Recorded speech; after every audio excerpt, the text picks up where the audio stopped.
from Millersville, Pennsylvania, someone writes here, I really respect your energy and involvements with students.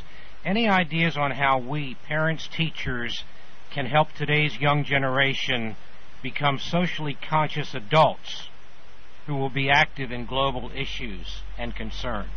You know, I was actually just talking about this with a friend recently. I think that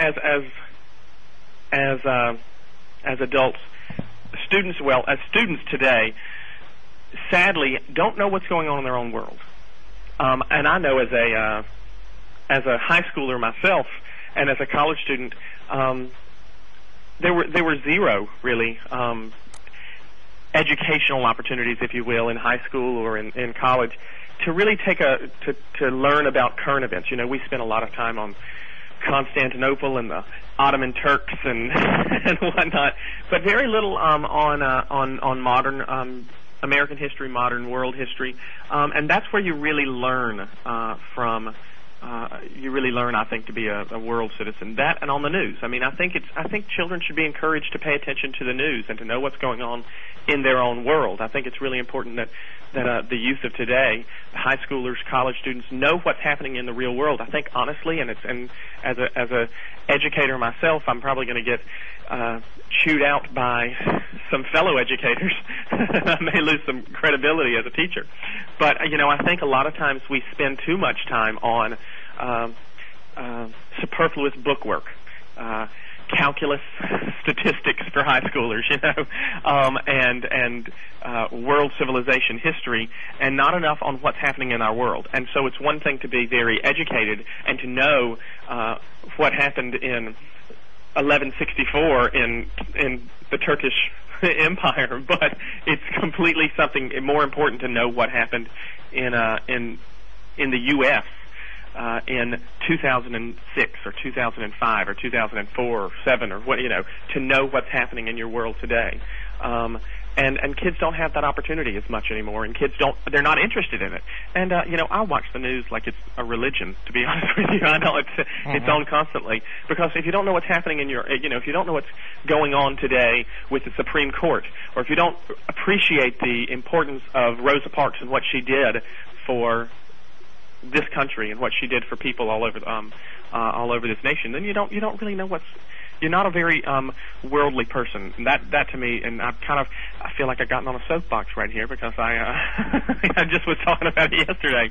But it's an interesting question to ask right now. Clay, from New Orleans, question: will any of the music on your next CD reflect any of your experiences in Indonesia, Uganda, Banda Aceh? We're still putting the next album together, and you know, that's not. I definitely could not give a definitive answer right now about that, because we are still working on songs and trying to find out or compile the album itself.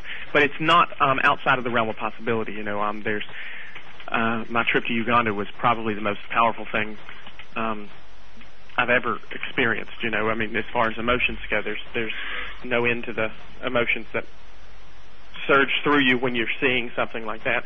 And ironically, a songwriter who I admire quite a bit, I spoke to before I went to Uganda, and found out that he was actually going to be in Uganda at the very same time. His trip got moved back later, but he was going to be in Uganda this summer as well too, because he was going to, with a different organization, to observe the same thing I had observed.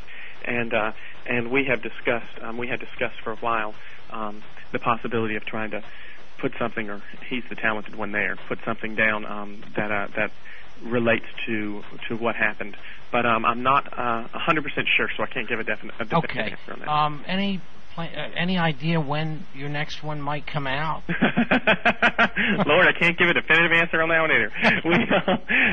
We'd love to have it out. We want to have it out in the first half of next year, and that's way too broad, I'm sure, of a statement. But it's pretty. That's about what I can offer right now as far as an answer to that. Question from Brooklyn, New York. Would you ever consider adopting a child from Asia or Africa to raise as your own as a single parent, as Angelina Jolie did? Wow.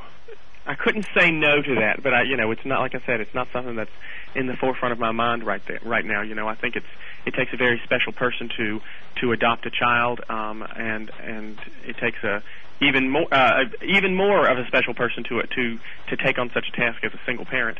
And one final thing, do you plan on watching the new season of American Idol in January? I hope to be too busy, but I typically try to turn it on when I can. Okay, Clay Aiken, thank you very much for speaking with us today. Thank